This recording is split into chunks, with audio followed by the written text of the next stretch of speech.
क्या कभी आपको लगा है कि आप चाहे कितनी भी मेहनत कर ले लेकिन आगे नहीं बढ़ पा रहे? या फिर आपने कभी सोचा है कि कुछ लोग आसानी से सफल हो जाते हैं और कुछ लोग बार बार कोशिश करने के बाद भी हार मान लेते हैं? तो फर्क कहाँ है? फर्क है सोचने के तरीके में, माइंडसेट में। आज हम बात करेंगे एक ऐसी किताब की जिसने लाखों लोगों की जिंदगी बदल दी। Mindset, the new psychology of success by Carol S Dweck. यह किताब हमें समझाती है कि इंसान की सफलता का सबसे बड़ा राज उसके टैलेंट या इंटेलिजेंस में नहीं बल्कि उसके माइंडसेट यानी सोच में छिपा होता है। किताब में 2 तरह के माइंडसेट बताए गए हैं।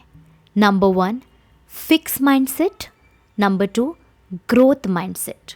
फिक्स माइंडसेट वाले लोग मानते हैं कि उनकी क्षमता और बुद्धिमानी और उनका टैलेंट जन्म से तय है और उसे बदला नहीं जा सकता। लेकिन ग्रोथ माइंडसेट वाले लोग मानते हैं कि मेहनत, लगन और सही रणनीति से वे खुद को लगातार बेहतर बना सकते। Welcome to the universal audio book, जहां हम आपके लिए लेकर आएंगे ऐसी किताबों की समरी जो आपकी सोच और ज़िंदगी को नई दिशा दे। तो चलिए शुरू करते हैं। Journey of mindset, chapter 1, the 2 mindsets. कल्पना कीजिए 2 बच्चे मैथ्स का टेस्ट देते हैं। पहला बच्चा सोचता है, मैं मैथ्स में अच्छा नहीं हूँ, मुझे हमेशा कम नंबर ही मिलेंगे। यह है फिक्स माइंडसेट। दूसरा बच्चा सोचता है, अभी मैं अच्छा नहीं हूँ लेकिन अगर प्रैक्टिस करूँगा तो ज़रूर अच्छा कर लूँगा। यह है ग्रोथ माइंडसेट। पहला बच्चा जल्दी हार मान लेगा जबकि दूसरा बच्चा कोशिश करता रहेगा और आगे बढ़ेगा। किताब का पहला चैप्टर यही बताता है, आपकी सोच यह तय करती है कि आप हार मानेंगे या फिर जीतेंगे। चलिए बढ़ते हैं चैप्टर 2 की तरफ, success and failure. Michael Jordan को लोग बास्केटबॉल का भगवान कहते हैं, लेकिन क्या आप जानते हैं कि उनके स्कूल टीम से उन्हें निकाल दिया गया था। अगर जॉर्डन फिक्स माइंडसेट वाले होते तो शायद वहीं हार मान लेते, लेकिन उन्होंने ग्रोथ माइंडसेट अपनाया और कहा, मैं और मेहनत करूँगा। नतीजा, वह इंसान दुनिया का सबसे बड़ा खिलाड़ी बन गया। ये चैप्टर हमें बताता है कि असफलता ग्रोथ माइंडसेट वालों के लिए सीखने का एक स्टेप है, जबकि फिक्स माइंडसेट वाले लोग असफलता को अपने ऊपर का धब्बा मान लेते हैं। Chapter 3, relationships and mindset. Mindset सिर्फ पढ़ाई या करियर में नहीं, रिश्तों में भी असर डालता। मान लीजिए एक कपल में झगड़ा हुआ। फिक्स माइंडसेट वाला पार्टनर कहेगा, तुम तो कभी बदल ही नहीं सकते, लेकिन ग्रोथ माइंडसेट वाला कहेगा, हम दोनों साथ मिलकर चीज़ों को बेहतर बना सकते हैं। तो ये चैप्टर सिखाता है कि एक सही माइंडसेट, ग्रोथ माइंडसेट आपके रिश्तों को किस तरह से मजबूत करता है।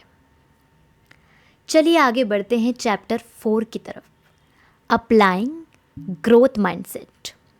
किताब का सबसे दमदार हिस्सा है ग्रोथ माइंडसेट को अपनाना। ऑथर कहती हैं, हर दिन अपने दिमाग को ट्रेन करें। जैसे अगर आप गाना सीख रहे हैं और सुर बिगड़ गया तो मैं गा नहीं सकता मत सोचिए, बल्कि सोचिए मुझे और प्रैक्टिस करनी है।